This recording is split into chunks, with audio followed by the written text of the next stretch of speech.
rendre un hommage spécial à l'équipe, à l'esprit de camaraderie qui règne au Canal 10 à l'occasion du 2e anniversaire de naissance de Télémétropole. Les 2 ans de Télémétropole, ça fait longtemps, ça. Je n'étais même pas encore né. Oh. Mais ça prenait quand même plus qu'une bâtisse avec 4 murs et de la place pour écrire CFTM 10. Ça prenait des réalisateurs, ça prenait des caméramans, ça prenait le gars qui tourne la poulie. Sérieusement, ça prenait aussi des artistes, des studios, de l'éclairage. Et ça prenait surtout du temps. Et ça, du temps, on n'en a pas eu beaucoup. Les caméramans, il y avait eu 2 semaines de pratique. Les gars du son avaient eu 2 semaines de pratique. L'équipement arrivait encore, puis on était en onde, tu sais. Ça tenait presque du miracle. Enfin, vous savez, des miracles, c'est pas seulement à Sainte-Anne qu'il y en a. On faisait une télévision qui était une télévision d'improvisation. N'oubliez pas ça. On allait dans les décors, chercher un palmier pour dire « il va faire beau ». Aujourd'hui, c'est comme si on était en Floride. On faisait un peu collégien. Voyons, tu sais, Réal, allons, arrive en ville. Ici, il fallait que ça marche. Et ça marche tout de suite. Il fallait qu'on s'aide et qu'on s'entraide. Autrement, on coulait tout le monde en même temps. Si c'était énervant, je comprends, parce qu'on connaissait pas ça personne. C'était une famille, les Canal 10. Le technicien, le chanteur, le réalisateur, tout le monde était égal. Dès le début, à Télémétropole, on a été innovateur. Encore aujourd'hui, parfois, on regarde une émission, on a l'impression qu'elle vient d'être inventée. Alors que souvent, cette émission-là est inspirée de ce qui se faisait déjà il y a plus de 40 ans. En 1966, c'est une première avec une émission matinale qui est l'ancêtre de Salut Bonjour. Une table et un tableau noir comme seul élément de décor, c'est Métro Matin avec l'inimitable Jean-Pierre Coallier.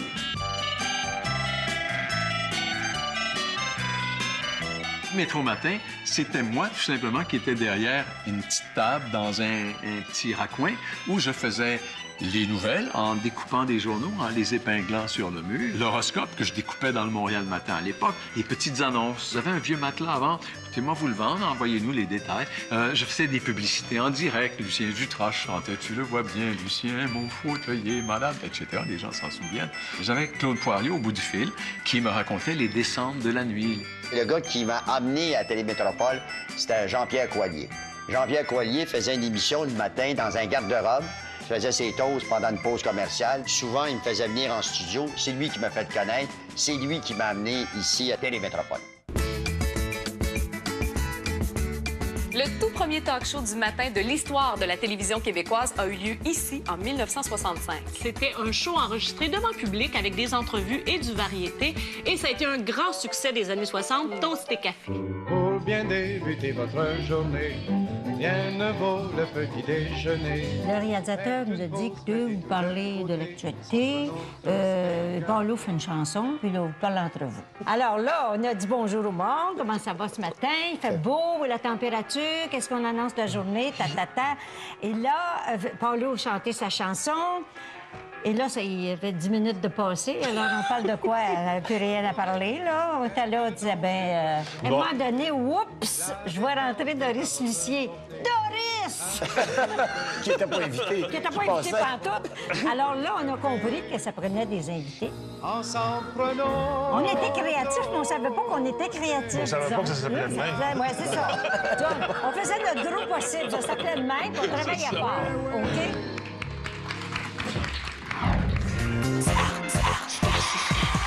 Les tapis rouges, les grandes premières, les cocktails, les arrivées des stars internationales à l'aéroport, déjà en 1962, une émission dévoilait tout. Animée par André Robert et Édouard Rémy, c'était la toute première émission d'actualité artistique et de patinage sur la vie des stars. Le grand classique de la télévision québécoise, Pénélope.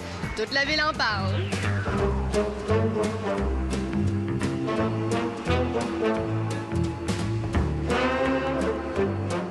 Première fois que Nanette donne une interview en français à la télévision. Oui, c'est vraiment la première fois, oui. Tout ce qu'on peut souhaiter, c'est qu'un jour, vous changez d'avis, vous nous reveniez. Oh, ben j'espère bien ne pas changer d'avis pendant de nombreuses années, puis après, je serai trop vieux. Comme ça, je serai tranquille de ce côté-là. Merci, Jacques Brel. Bonsoir.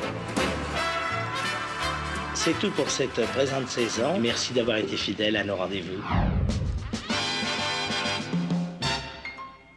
C'est beau un homme, c'est si beau un homme.